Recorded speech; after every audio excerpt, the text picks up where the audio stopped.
The Golden Age of WWE. Larger than life of fantasy. Step in the ring, feel history. Welcome to the Golden WWE. Oh my God, he's rocking out, folks. I got caught again. I keep telling myself I'm not going to do it. I'm not going to let that music get to me. And then I'm hearing it, and then I'm like, oh man, it's coming. And I'm like, channel. Oh yeah, he's loving it. But today it's Royal Rumble 1990 from Tony Schiavone to Hulk Hogan winning the Rumble. We have so many topics here on the Royal Rumble 1990. But I know you said in the past, sometimes Royal Rumbles are fun to watch, sometimes they're not fun to watch. How do you feel about the 1990 Royal Rumble? Where does it land in your heart? Boy. Yeah. Come on, Steve. If you're familiar with what happened at this Royal Rumble, when there was really, what was at stake? What was there? What was supposed to happen? It kind of, you think that the whole thing, that entire event was created just to see two individuals in the ring and see, okay, what are they going to do when they see them face to face? Mm-hmm. Right? I'm trying to figure out what the motivation was. Was there a lot going on? Was it something, all right, let's just get this one done. We got to start planning WrestleMania. I don't know. But no, it wasn't. It was the third Royal Rumble. The format was set. Basically, we knew what to expect in a sense of getting these 30 superstars in the ring eventually. But man, as far as the creative goes, and think about, this was 1990. Things were still humming along pretty good. And look at all the superstars that were involved in this event. And yet it just was, were they sitting around in a room and go, okay, what you got? I don't know. What if we? Man, that won't work. Well, we got some great names that we can put in there, and what's going on with Valentine and Garvin? Oh yeah, we haven't finished that one yet. I mean, it was just lacking creatively, I think, is the best way to describe it. Wow. There were moments. No question about it, but we'd expect that would have really been let down if there weren't. But overall, as you lay out an event like this, it's a head scratcher. Wow! Tell me how you really feel about the 1990 Royal Rumble. Even Vince wanted to take the day off. That's he did. But, hey, Tony, got your tux? I mean, yeah. There's a lot about this Royal Rumble where you brought up that Hogan and Warrior is the highlight. Will they? Won't they? They get in the ring, and it's kind of a repeat, though. Remember when Macho Man was dumped over the top rope by accident from Hulk Hogan a year ago? So they did the same bit this time, but it was Warrior, and Warrior ain't having it. Savage was upset too, but Warrior wasn't having it either. And is this really just to test the waters to see, will the audience cheer Warrior over Hogan? Well, it seems like it, because they did create that moment to happen. And specifically, everybody's eyes were glued to those monitors back there when it happened. And we're all, okay, that's kind of the test to see what that crowd does. But it was a dramatic moment, but it wasn't the pinnacle. If that's the way you're going to do it, then wouldn't you have ended it with the two of them in the ring and then had some kind of weird finish there where they don't settle the score? But it does seem that way, that they found out what they wanted to, and they went forward with it when they saw those two and the reaction, the pop, as they say, from the crowd. But man, that's a long way to go to find that out. But I think that's a huge part of it. That was the moment, at least for what they wanted to come away with, is that how will this set up WrestleMania? How can we get the mileage and get the revenue out of these two two guys. It was, in a sense, a test for Warrior. And, we saw what happened from there. That's an interesting topic too. Is do you think pay-per-views were created because WrestleMania was such a success that Vince saw money, but obviously Rumble, SummerSlam, Survivor Series never makes the same amount of money as WrestleMania? Are these events like Rumble and SummerSlam, Survivor Series really just created for a little bit of revenue, but to really promote WrestleMania? Well, that was certainly a part of it, but also they realized that they didn't have to wait a year for that gigantic event. And in the meantime, you could have these other, I looked at it as kind of seasonal, with our big four when it eventually became at the time.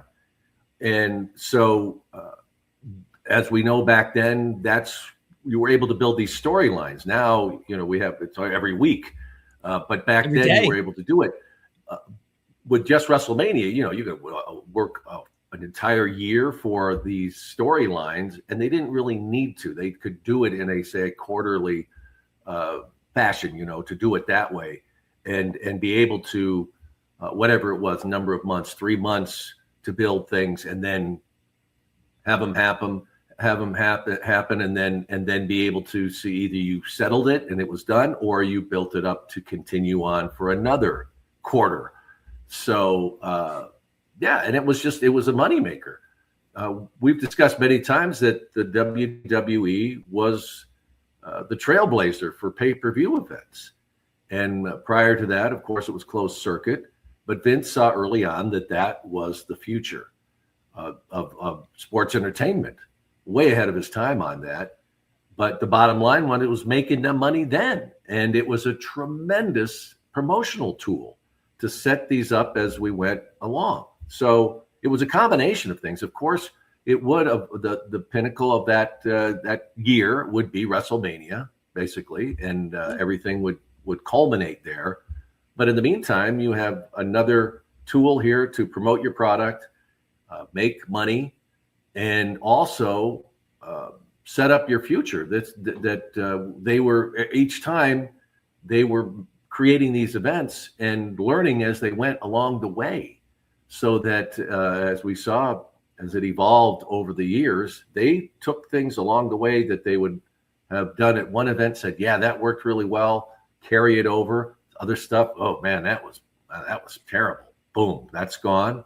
But it was this tremendous promotional tool that set the stage for many years to come.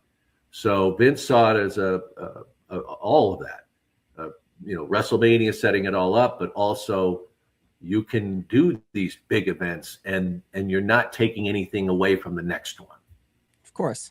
And this Rumble moment with Warrior and Hogan going face to face, this is something you've never seen before in professional wrestling, in the WWF television, that is, where a good guy and a good guy are now face to face, and they're not just, hey, you're a good guy and I'm a good guy, we should help each other. These two are like in each other's faces, challenging each other for the alpha male role here in the ring in the WWF. Even Bruce Pritchard said, we wanted to know, will they cheer Hogan? Will they cheer Warrior? How will they react? And clearly, a lot of people, and still to this day, when they bring out top 10 Royal Rumble moments, this is one of them, having your two baby faces face to face, and the crowd is going bananas, as Gorilla Monsoon would say. It is nuts to see the reaction of fans cheering and booing both men. And Jesse Ventura, he's going wild too. But Tony Schiavone on commentary, I love hearing his voice because he adds a whole different element to this. Because even after Warrior's dumped out by Hogan by accident, Tony Schiavone's the one challenging.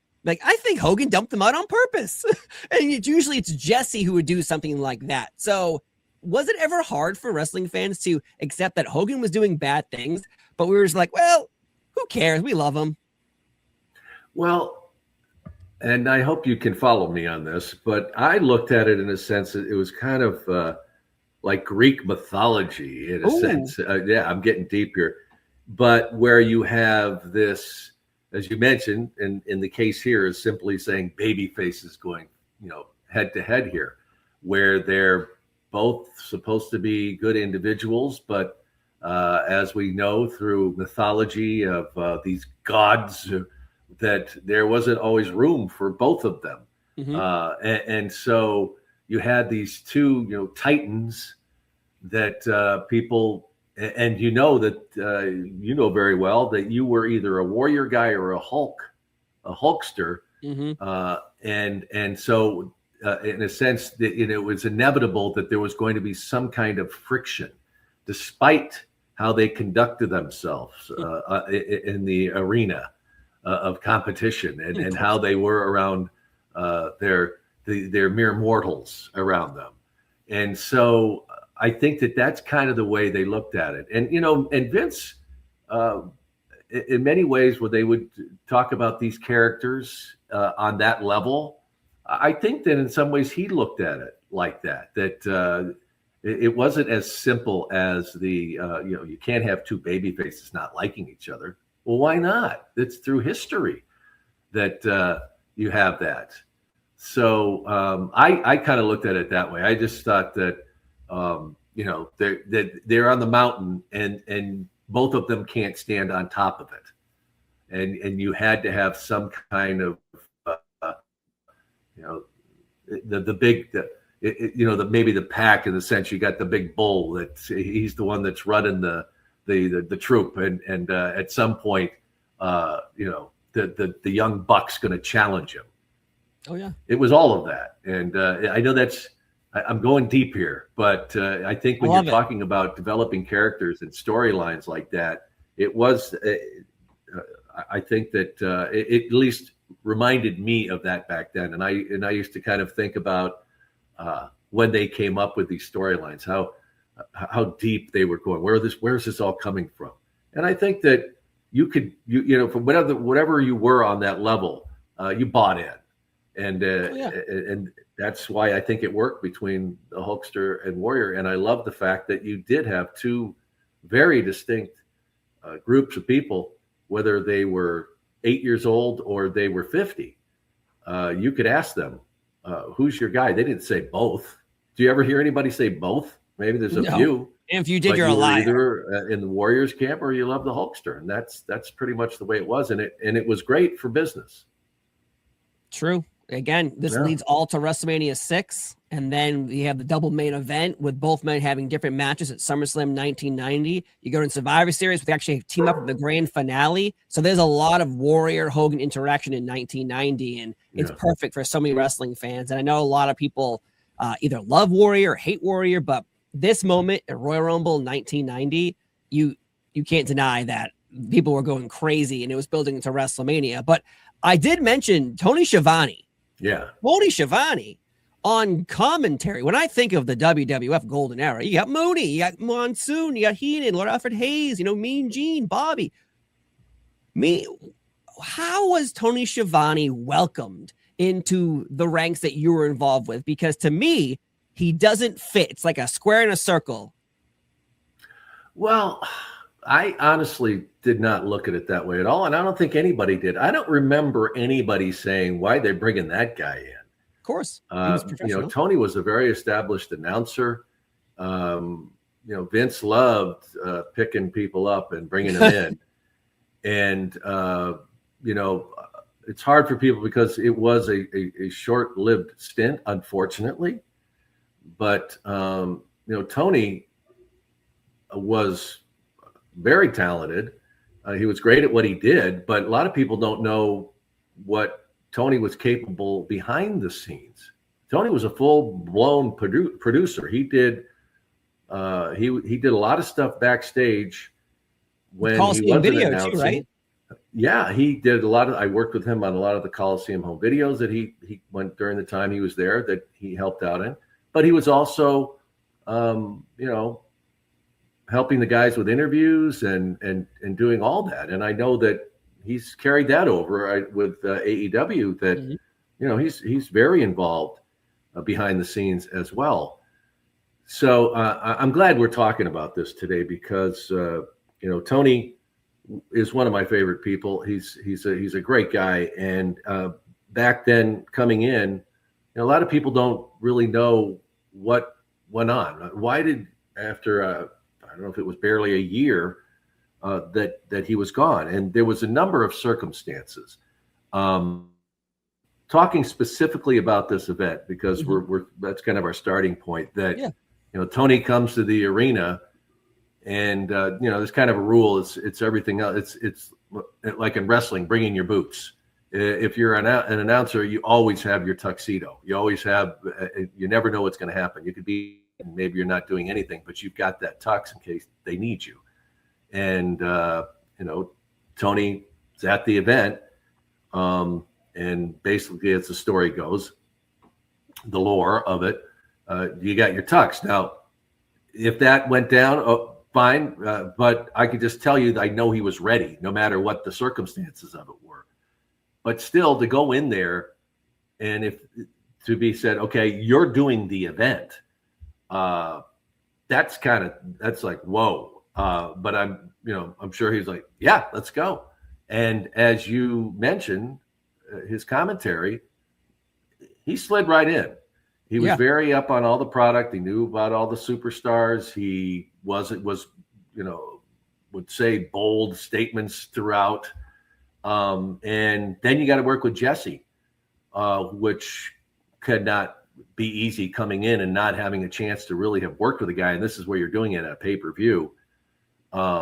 So great credit to him for just even sliding in there. And Vince, whatever reason, maybe he thought about it the whole way and said, I want to see how he handles this, because that wouldn't have been too crazy for Vince to do.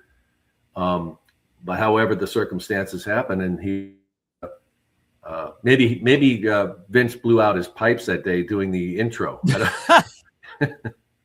Survivor time! Where's that Roberts? Rocker, Schiavone. Where's Schiavone? I need him. God damn it, I need him. But to step in there, I can tell you, was not an easy thing to do. Overall, I know, Tony knew that this was this gigantic opportunity to come and work for the WWE, the WWF at the time. And he came up to Connecticut, and all his kids were young. And I think he has 5 children. And they were all young kids at the time. So you're moving your whole family up from down south, and you come into a world like Connecticut that just had to be like moving to another country, I'm sure, to him and the family, and to try and get set up and then do everything else by going into your job. But you hear how that Vince was just never really into having him there. I don't think that was true. And then I think Bruce, though, said that he didn't like his twang. He didn't think it fit into the WWF. Okay, then how do you explain Jim Ross? Who had the most Southern accent ever. Yeah, I mean, my God, could it be any thicker? Maybe that was just something he used. But the point I wanted to make about that is that, and we saw this through the decades, how Vince would sour on people for whatever reason. How many times has Michael Cole been on the outs, where you hear on all these dirt sheets that Vince has had enough of Michael Cole? Well, they sent him to another show or something, and then he's back. And I think that for Tony, it was a combination of things.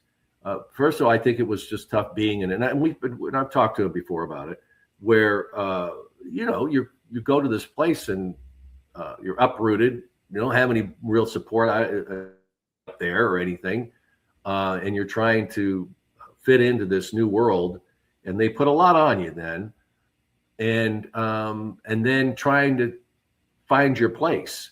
And I think that really what it comes down to is that if he just would have given it more time and just let it ride, whether or not Vince was not sure about him announcing at the time. And, I heard rumors that he wanted him to take voice lessons. Come on. Your entire career, that's your voice, and he's going to try and change it. Yeah. I don't think so. But my point of it is that if it would have, sure, whatever, Vince didn't put him on pay-per-views or he wasn't announcing, but Tony still would have been doing his thing. He still would have had opportunities to get behind the mic and do matches. And then at some point, Vince would have, for whatever reason, said, that was a great event, or that, I like that. And then suddenly you're good. As I've mentioned before, and I kind of use this analogy of flying too close to the sun. Mm-hmm. And when you're in a situation where you're around Vince a lot, you stand a chance of, for whatever reason, falling out of favor. I was really fortunate because I was at the studio and I did my thing, and I wasn't doing play-by-play where he was listening to everything I did. Mm. So I was good. But when you're in a situation like Tony was in, where you've got Gorilla, you've got Jesse, you got to work with Bobby, it's that there's a lot of pressure there.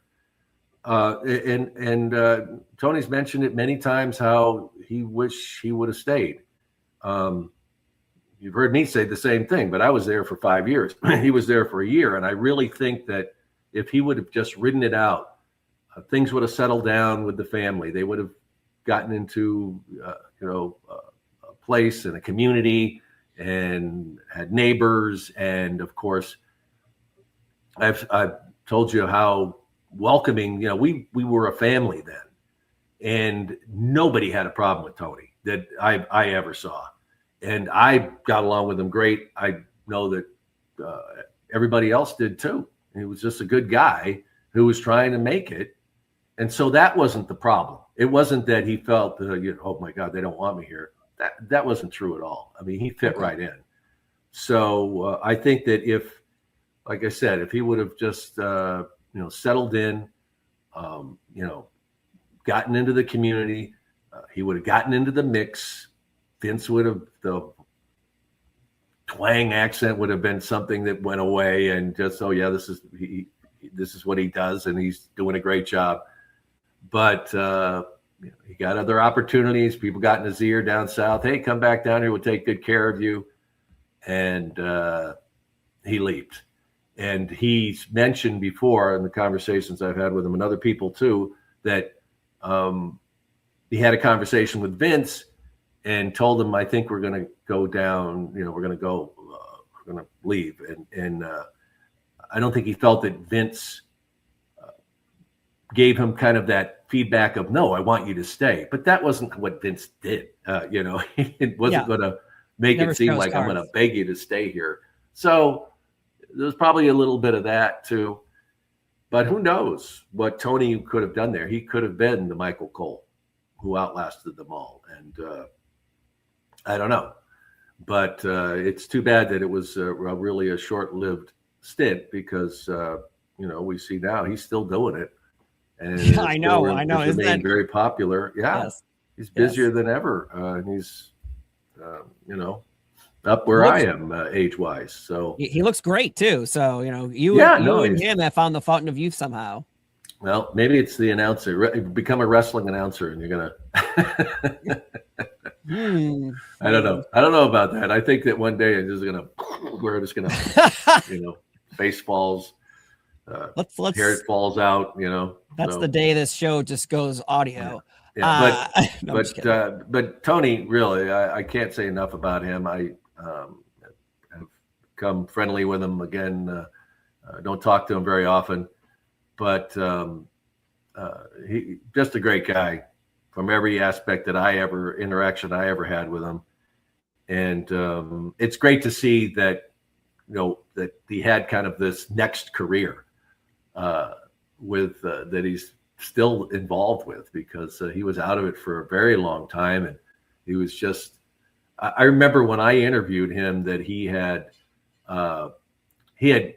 for a hoot had become a barista at a Starbucks, and he would do college football games where some of them I know he did some announcing, but he was like the board op guy doing these games. Yeah, I mean, he just was completely out of it as far as doing any kind of wrestling or anything. So they pulled him back in, and his career, it's as big, I think, as it ever was. So good for Tony. It's just one of those interesting things where it's like the voice of the Monday Night Wars. It's Jim Ross and Tony Schiavone, with Jerry Lawler and other people by their sides on Nitro and on Raw. And then, but yet here's Tony Schiavone in the WWF during the golden era. But I don't think a lot of people knew that when we got to, say, 8 years from now in 1998. It's just crazy, that story of Vince McMahon showing up to the arena and be like, hey, you bring your tux? Yeah. All right, you're announcing with Jesse. Ha ha. He just walks away. And this isn't his first pay-per-view, though. It is his last. Yeah. He did announce during SummerSlam 1989. So Vince did have a indication of what he could pull off here. But it's one of those like weird scenarios of like Dusty Rhodes, Ric Flair, Legion of Doom, Texas Tornado, Tony Schiavone, the Brainbusters, Arn and Tully. It's like these names are there, but they're not there for very long. Is it because of just they feel more comfortable somewhere else? I know Connecticut, you live there. Very pricey. And Tony said that's one of the reasons he decided to leave as well. So is it just more of a comfort thing to leave and go somewhere where everyone knows your name versus somewhere you're trying to get your footing? Yeah, but you're going to be working with the WWF, the WWE. So I think that in a lot of those cases that it just didn't work for whatever reason. You have a long list of these guys, and of course, not taking away from what they did. They were true blue, recognized, did great things in the WWE back then, but they weren't over. And it was surprising to me that it didn't happen that way. I think that the crowds were just different. The audience that they were used to performing down south were very different from the crowds you would see at WWF events. Of course. So and Junkyard Dog, Arn and Tully and all of these guys. The list kind of goes on and on. Garvin was big. That he did okay, but really, right? I mean, he wasn't a star. More of a mid card there, yeah. So, and these guys were gigantic down south. Hacksaw talks all the time about just how big, and we've had those discussions before. So I think if it's working, nobody's going anywhere, Steve. If you're making money and especially with the superstars, they could have their families, they could live anywhere. There were just people like me who were doing stuff every single day that I needed to be in Connecticut. I couldn't live somewhere else. I was in the studio 5 days a week and then maybe at a TV taping or whatever. So I had to be there. So did Alfred, and Gorilla would come up. Bobby would fly in, and so would Gene, but they had to be there on a regular basis. But and I don't know the circumstances, maybe because they did know that Tony had the ability to be a producer as well, that they brought him on basically as a full-time staff guy, because I don't know, maybe he could have worked a deal and he could have done the same kind of thing that Gene did, where Gene never lived in Connecticut, he lived in Florida. So, but for whatever deal they worked out, Tony brought, it was the whole family, whole family, as they say, and up there. And yes, it was pricey, but when things work, I think that it was mostly just not being comfortable. And I'm not to say that, Tony's family was so unhappy or whatever. It was just, probably a difficult period trying to fit in when you're from somewhere else. But, thing of it is though, like when things are working, you find a way to make it work. So it wasn't that wasn't the reason really overall that people just say, forget it, I'm not going to stick around. So I think there was a number of factors. Okay. Because it's just, for instance, for your example, when you came into the WWF, you didn't have, you're wrestling. You didn't come from another territory. You came from something else. So Tony coming in, I'm guessing, since you were there, they weren't speaking carny around him for a year. No. They weren't kind of outsiding him because he already established his legs in the company. Well, in wrestling in general, right? Yeah, oh, absolutely. And some guys that he'd worked with were already there, so you kind of get that pass in. Yeah, but he was a very established wrestling announcer and somebody who was part of the Brotherhood there. So I don't think that was ever an issue of the boys not welcoming him or making him feel comfortable. I think it was more towards just fitting in with the company. And I also think, and you mentioned, this came to my mind when you mentioned all these guys, and a lot of Southern attachment, or even the way they spoke, or whatever.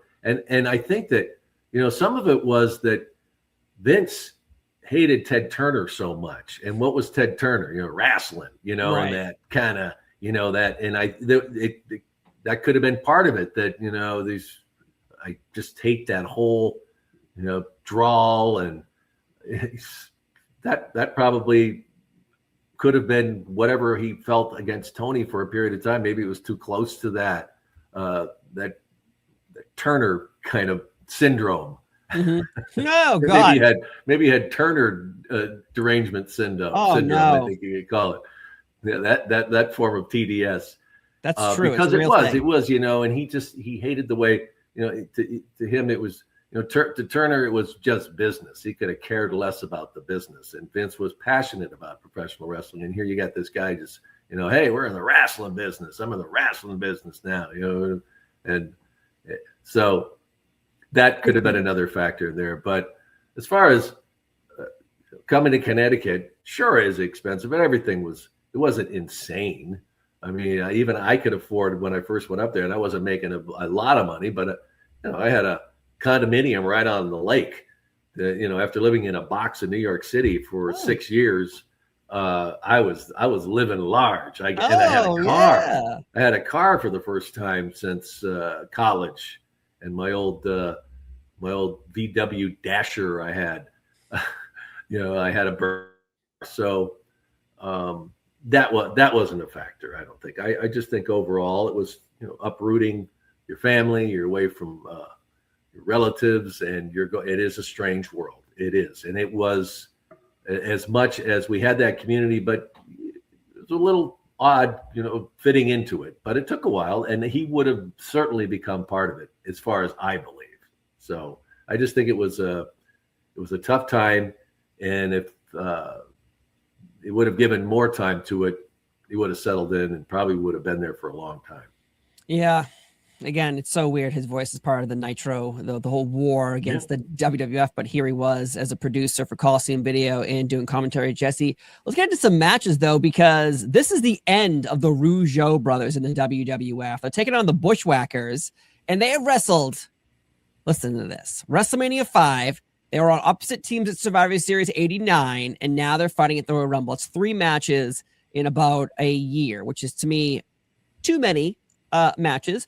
But this is the end of the Rougeaus.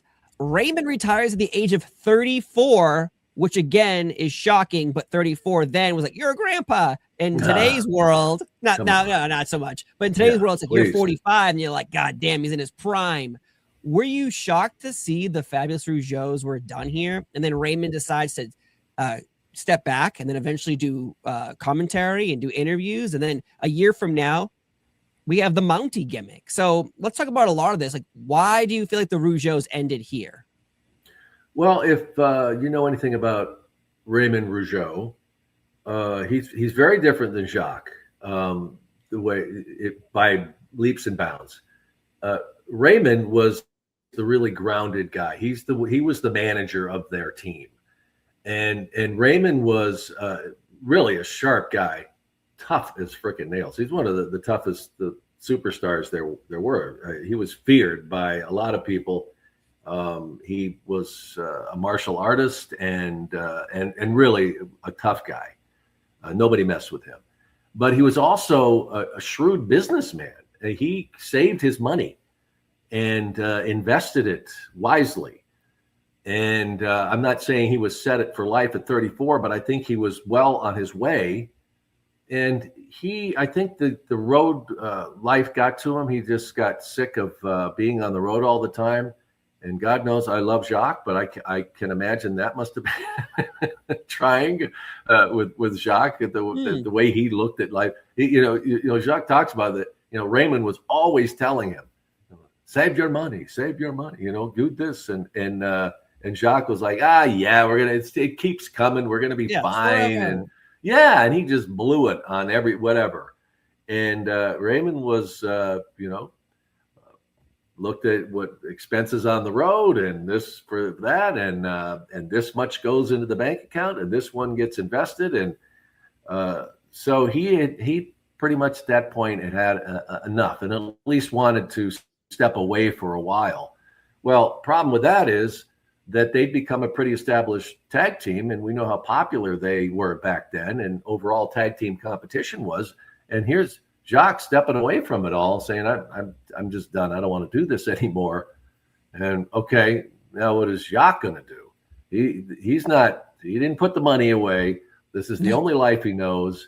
He's really good at it. And okay, now what happens? So as far as the team goes, that was all driven by Ray, and he had the ability to do it. Now it was great that he wanted to still stay connected, and he came back and he did a lot of announcing, and also had a lot to do with some, the Canadian shows. But as far as the day-to-day and being on the road, he didn't want to do that anymore. And I know he stepped into the ring occasionally then, but never went back to that, where you had that grind. And he had the ability to do it because he was smart about what he did with his money. And to this day, man, he is a really successful businessman. And I'm looking forward. Right? I'm going to be at their show they're having in May. They've invited me up, and I'm really looking forward to seeing Ray again. It's amazing. Hopefully you don't get the shock stick though from the mountain. I might. He's always got it with him.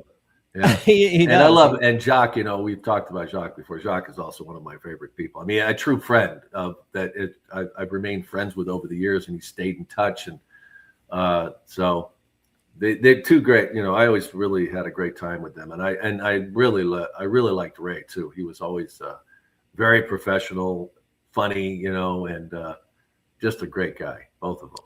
Yeah, 100%. I got to interview both of them. And Raymond, I interviewed him when I had a deep, deep case of COVID, not realizing at the time.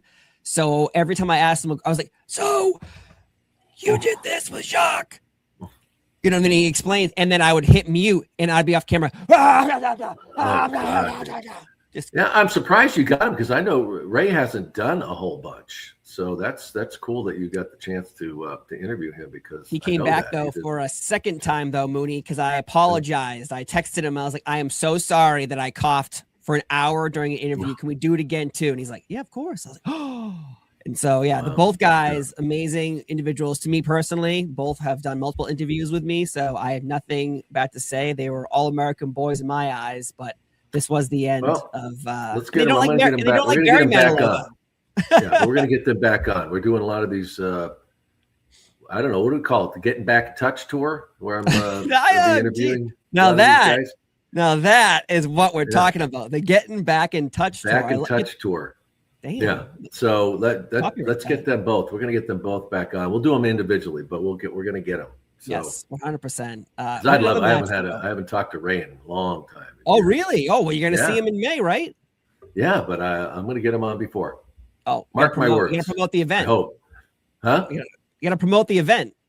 Yes, absolutely. So that's how you get people on, folks. Little side story. Bruce Beefcake, though, took on the Genius. This is the Genius's first and last ever pay-per-view match. He does own technically a win over Hulk Hogan on an episode of Saturday Night's Main Event. It's not a pinfall win, though. Why do you think that the Genius wasn't used more in the ring? Because I liked him as a character. I thought he did very well for himself, but this match is really to set up the Brutus Beefcake Mr. Perfect match coming up at WrestleMania 6. But why do you think the Genius never was in action as often as he probably should have? Because he was over. Well, you can say that. You can say that. But I don't think he was that over as far as they were concerned. Does that make sense? That Yes. yeah, he was over, but I think he was kind of a side attraction in a sense with the poems and the diplomas and that whole look with the pomp and circumstance. I guess well, then he did get the doctor's honor kind of gowns that he would wear. So he did step up that. But yeah, he was over, but to a point of putting him higher. I think he only had one pay-per-view match. I think that was it. So so he was over, but not enough in Vince's eyes to where they were going to really. And I think they did push him, but I think a lot of that had to do with Randy.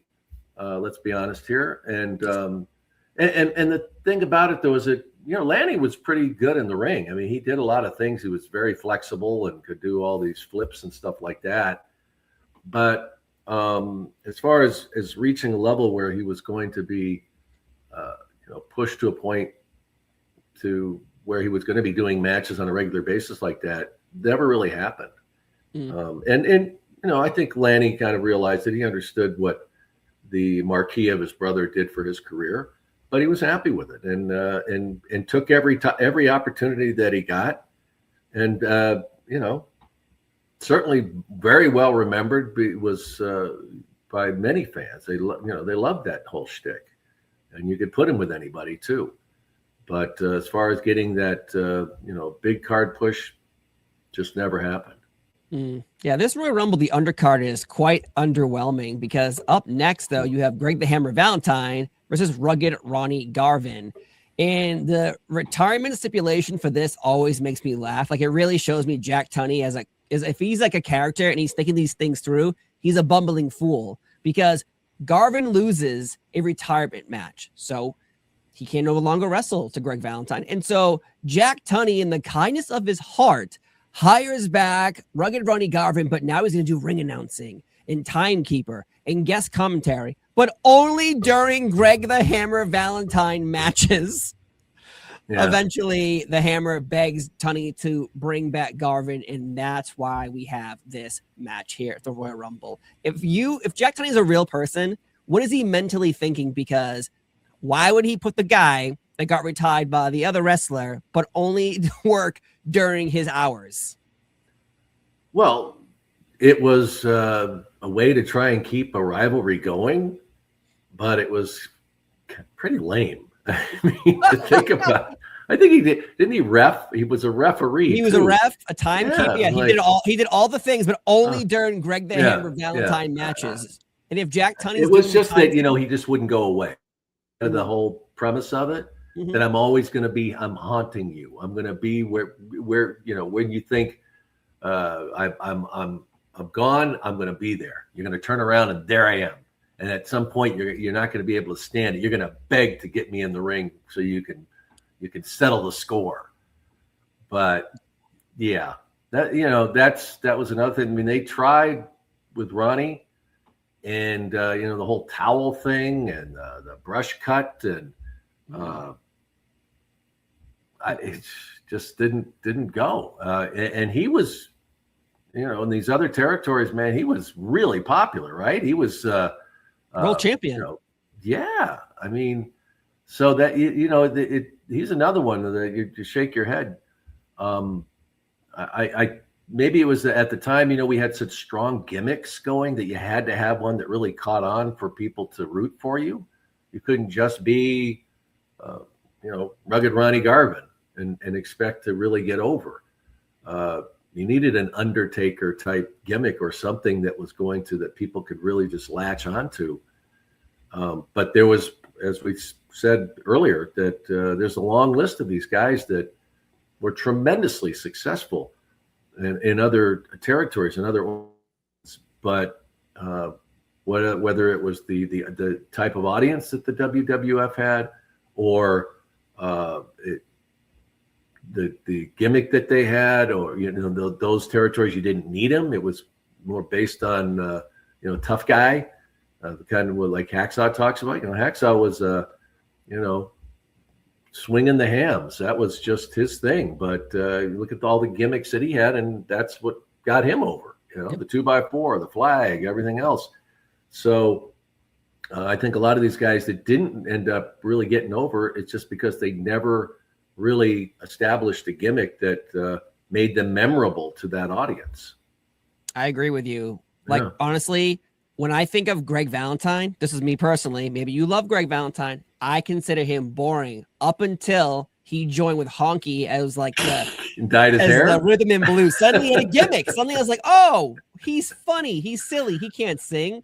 Rugged Ronnie Garvin never did that for me. It was like, you have the Warlord, and you got Demolition, you got Texas Tornado, and then you got like my dad's best friend. Like, that's what I looked at as Ronnie Garvin. You're like, hey, and what's jumping out about you?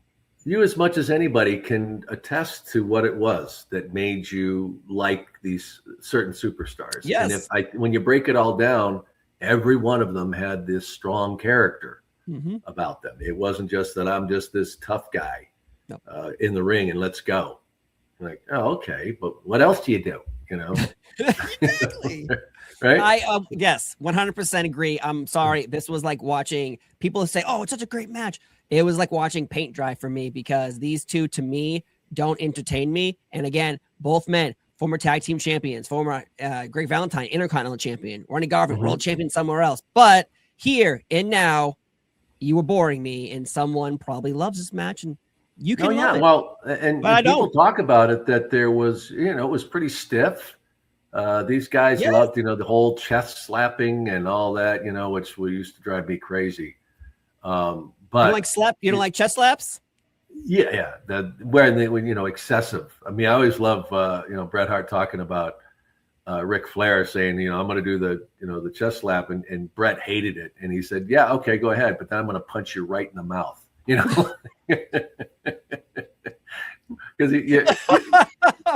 I mean, it didn't make any sense, you know, except really, really hurting, and you'd have these welts on your chest. But as far as how's that going to take your opponent out? I mean, you're just going to break them down from the slapping, you know. But that's a whole other discussion. I love that discussion. But that as a, you know, kind of, if you're a purist and you like those kind of, you probably really did enjoy that match. Yeah. Because I personally did not, but someone I bet did. And there were a lot of people that did, and you know, that loved to see that, you know, back and forth, and it was old school, it really was. Yeah. Some people, again, I think that's why, honestly, if you were watching NWA or WCW around this time, that was what you were watching. You liked that style. The WWF was not that style. You know, sports entertainment versus wrestling, they're not the same thing. They might be like how a movie of a comedy and a horror and a rom-com, they might be the same category, but they're not the same thing. And I think that's what people get confused about with like WWE versus other companies. But the Big Boss Man also took on your former co-host Hacksaw Jim Duggan here. A month later, Big Boss Man will turn babyface, helping out Jake the Snake Roberts in the $1 Million Man storyline. But man, when you think of Golden Era, when you think of, you know, who was on your bed sheets, Hacksaw Jim Duggan and Big Boss Man are there. Like, how important do you think they are to like the lore of this Golden Era? Absolutely. And I think, you know, you've got two great examples right there. Ability wise, though, you know, and I have my own personal preferences. I think Boss Man was a tremendous ring performer, and the things he could do being as large a man as he was. And Hacksaw, you know, could go at it too. But, you know, if you're talking ability in the ring, you know, Valentine Garvin, Boss Man Hacksaw. Well, what match do you want to see more? Well, I know you don't even have to think about it. Hacksaw. Boss Man, Hacksaw. Yeah. Well, because, you know, good match, but heads and tails, no, above. But you love those characters, and you love what they did in the ring, and you loved how they react, and you love that Boss Man with the nightstick, and oh, man, all that.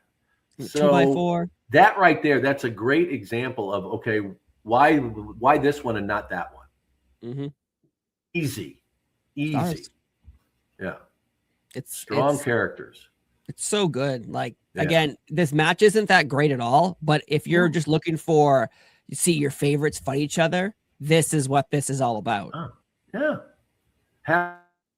Facial expressions, the way, over the top on some of that stuff. I mean, I would laugh out loud some of his reactions, and then the fierceness of Bubba, of Boss Man, and I was always amazed how he wielded that nightstick and what he would do. But I mean, eighth of an inch from someone's head, and when he's pounding that in there, you swear to God he's like putting that thing through the guy's rib cage. So as far as that all went, ate it up. Everybody ate it up. They loved it.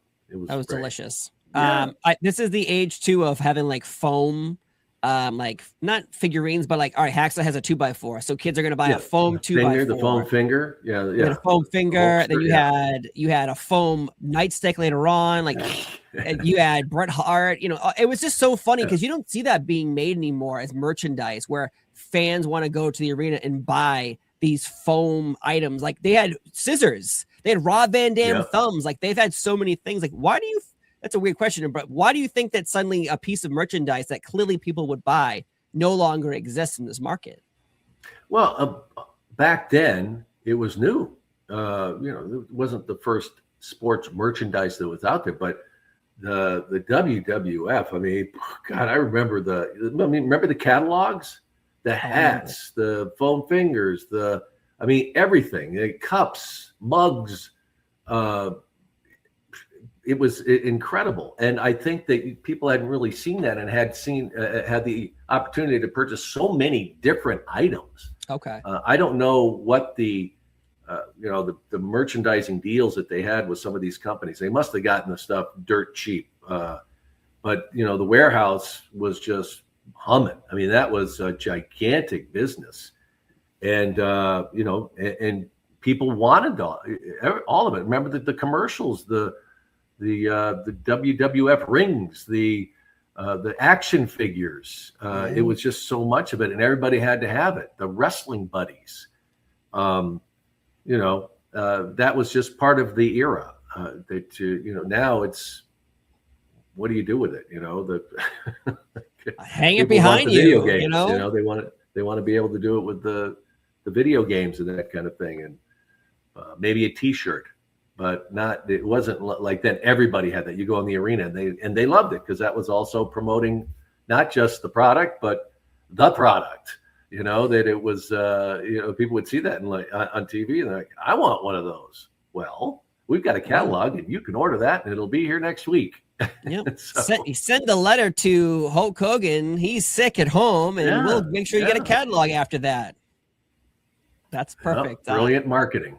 Yeah. As it is. But let's break down the Royal Rumble participants and one of the weirdest things that happens in this Royal Rumble. So you have the first guy is $1 Million Man. The reasoning is because last year he actually purchased his number 30 ticket from Slick and Akeem and the Big Boss Man. Mm-hmm. So they carried that storyline into the Rumble, forcing him to be number one because he cheated last year. Again, Jack Tunney doing his job sometimes, and sometimes he's just terrible.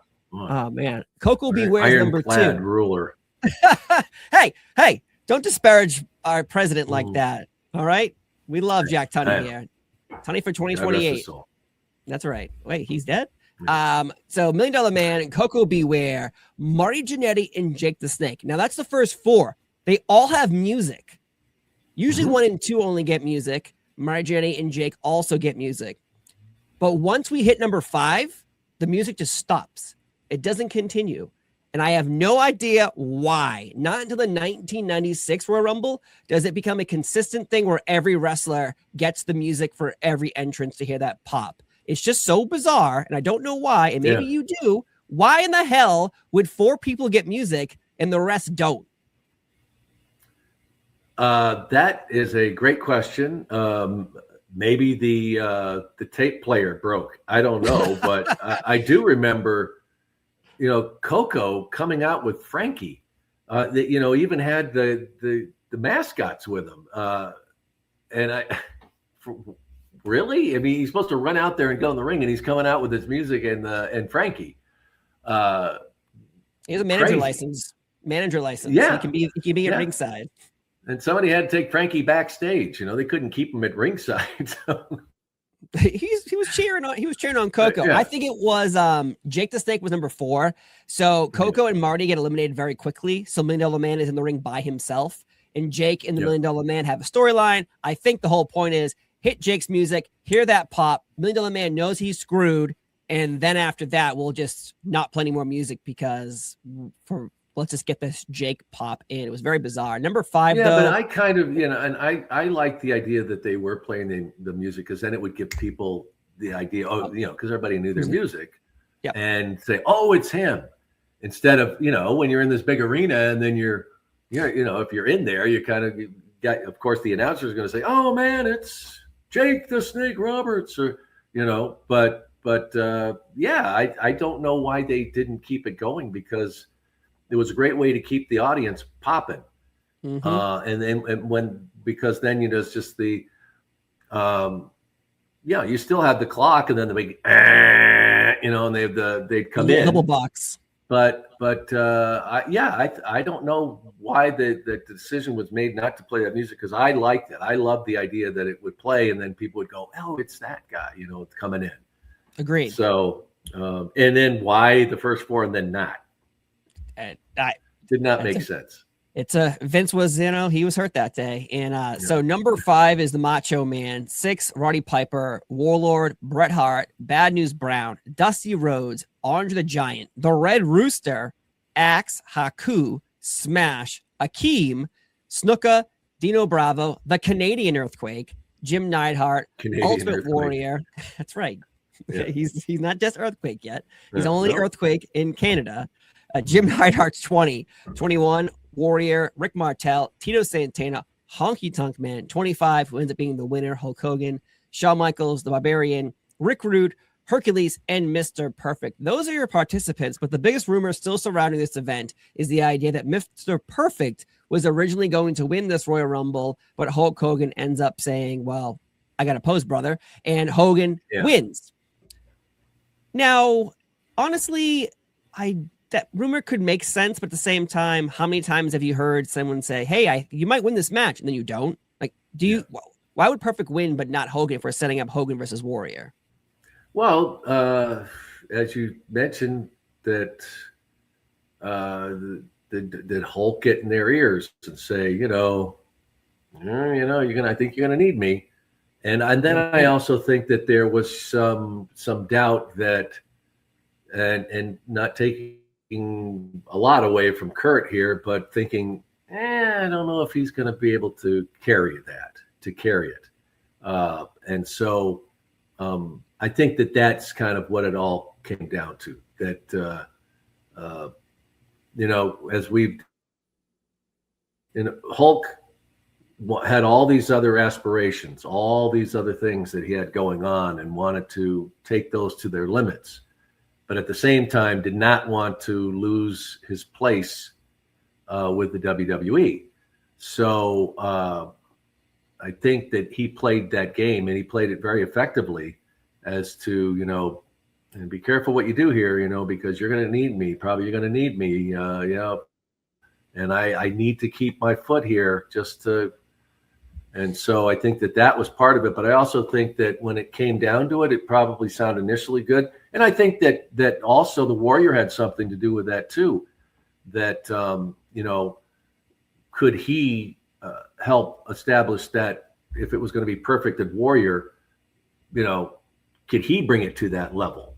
And so I think it was a combination. And in the end, they were able to, probably the way the Hulkster made it seem is that, okay, if you really need me, or if you need to, but I think that it was also part of it with him is that, I think I can have both worlds. And he did, because then he could disappear for great stretches to go do stuff, but still be able to have that connection that anytime, and they needed him, and they did, could come back and basically, save the company. Yeah, he's very good at doing that. A lot of wrestlers are. Yeah. And Bret Hart, Shawn Michaels, Steve Austin, they've all done it where they're like, how do I stay on top? If I leave and business goes down, they'll think it's because of me leaving. So then they'll call me back and say, you got to fix this problem. You got to fix the leaks in the boat. You're like, all right, I'll show up, brother. Okay. Yeah. It just for years. And I think that, Terry over the years received a lot of criticism, and how, him putting, Hulkster must pose and Hogan must pose and all this. But he never forgot that it was an independent business. You are an independent contractor. And if you don't sell yourself, nobody is going to. And he turned out to be a master at it. Yeah. And keeping himself relevant for a very long time. And even when it ended with the WWE, made it happen again. And people never thought there's no way that he could go down and he could ever be a heel. How could Hulk Hogan ever be a heel? Well, look what he did when he went down south. So a lot of ways, I don't know if he gets enough credit for understanding the business and how to keep yourself relevant and at the top, which he did wherever he went. So proved it time and time again, and was, in a sense, the franchise for the WWE for a very, very long time. Of course, he's, again, still the most notorious professional wrestler of all time. Maybe in the next 10 years that will disappear, and then it'll be replaced by, say, Rock, John Cena, something like that. But Hulk Hogan is still that, hey, what do you think of wrestling? When you think of wrestling, you think of that can never change, Steve, though. That could never change. You mean, Rock will certainly, his influence, what Steve Austin did, but no one could ever match what Terry Bollea did for professional wrestling. It's just unmatched, and never. And just because the way the business has become and where it came from, there's nobody else that could even compare. True. Warrior certainly not. No. I really wanted. It would have been nice to see Mr. Perfect win here, but I understand that the 1990 Royal Rumble offers nothing. It's not like you win and get a world title match at WrestleMania. Not until 93 do they actually add that stipulation. This is just a big old match with all your favorite wrestlers interacting, and you might see them fight when you never see them fight on television. And we got Warrior and Hogan rubbing noses and fighting each other in this moment, but it would have been nice to see Mr. Perfect win. But as you brought up, if Hogan is the master of taking, his opportunities when he can get them and when he wants them, if you see Mr. Perfect, who's undefeated, he loses the Royal Rumble, and then he loses to at WrestleMania to Brutus Beefcake, who is Hogan's friend. Hogan leaves. Now there's no fresh opponents for Warrior, who's now champion. So there's a lot of I think Hogan's much smarter than people give him credit for holding certain people down, so him and his friends can stay on top. Yeah. No, he was a master at that. And even this situation too. And why wouldn't they let Perfect win that? They proved what they wanted to do, that if we put, Warrior and Hogan is going to work. And then let Kurt win it. Like you said, nothing was at stake. He wasn't taking a strap. Give it to him. And there's kind of that thing of supposedly that with, the Hulk was at some point going to step away, but he just couldn't take the loss. It just, come on. And, you hear people talk about The Undertaker and, his understanding of the business, that, of course, let me look at his streak. But Mark also had a way of still being able to put these guys over in the ring, too. Not to say that the rub and Hulkster didn't give that rub to a lot of guys and help them, but when it always came down to bottom line, he always had to be on top. You know what I mean? He always had to finish with that. It's me, and that's kind of the difference. That the other guys, someone like Mark, finishes on top, but at the same time, he's comes out humble with it. That this giving to the other guy too. I hope that makes sense. But it was always with the Hulkster, no matter what happened, even if the other guy won, as we saw, like Ric Flair, That, who ended up, who's the last guy in the ring? I guess that's the best way to put it. Who's the last guy in the ring? Hogan. Yeah. Got to pose, man. Like you said, he did whatever he had to do and took care of his friends along the way. He did do that. No question about it. Well, again, I think we're all thinking too, like, how my favorite's Mr. Perfect. He's being held out by Hogan. So I hate Hogan. Well, guess what? Hogan's got a wife. He's got young kids. He's got friends. He's got family. And guess what? He wants to keep the life he has. Well, the only way he's probably thinking I'm going to keep this is if I have to put my foot down on people. And wrestling is not a team sport. WWE is not a team sport. There might be lots of people on the roster, but it is not a team sport. And so Hogan, smart man, but he ruined a lot of people's momentum, and that's up to us to discuss here on the Golden Era. There was one more segment here. The Brother Love Show ended up on a pay-per-view. I'm sorry. I am sorry. This should never be on a pay-per-view when you're giving this for free on Superstars and Wrestling Challenges and Saturday Night's Main Event. You're paying to watch the Royal Rumble, not paying to watch a talk segment on the pay-per-view. So, yes, it set up more Dusty Rhodes and Sweet Sapphire and all that. But how do you feel about that? You're asking your audience to pay money to see this. And it's not just Superstar versus Superstar. It's a talk show segment with Brother Love. I'm sorry. Yeah. I don't like it. I don't like it. Well, I know, but at the same time too, there's not some time constraint here. People will stay on that for as long as you keep it going. You bought it. And but as far as the segment goes, okay. And I've always said that Bruce Pritchard is one of the most talented people I've ever known. The and his wit and I think probably the weakest character of his whole repertoire was Brother Love, but that was his ticket to the stage. So I was never a huge fan of the whole Brother Love thing. I don't know. I know it was an opportunity. It was a great character, but the red face, all of that. I just thought, Bruce was so much more talented. And I remember him doing stuff back then. And I'm just like, why don't they take more advantage of all this other stuff that he does, But like I said, it was his ticket to the stage, and he wrote it. And he's still remembered to this day for it. There's action figures and all of it. There was merch. But in that sense, I just was never a big fan of that whole segment. But, this was just another part of the show, and a chance to put one of the talent over in another storyline. It didn't bother me that much for what it was. And especially, it's a pay-per-view, but it's just another added segment, another bonus maybe to some people. Yeah. Well, it was built into WrestleMania 6 with the mixed tag match between Sapphire and Dusty Rhodes versus the Macho King and Sherry. So it set up that scenario there. But this Royal Rumble, I bet a lot of people, this is their favorite Royal Rumble. So a lot of people, this is probably the worst Royal Rumble. But it's really up to you and how you feel about this event. It's interesting. It just, Tony Schiavone leaves after the show. Jacques done.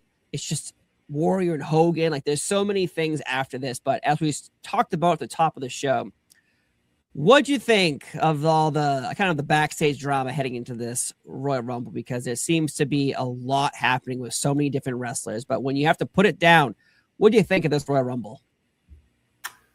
What, I have to rate it, let's say 1 to 10? Yeah. Probably a 6. Is that being it's a kind? Good number. Yeah. It was maybe some moment. Yeah. I don't know if I can go any higher than that one. That's fine. But I think just to it.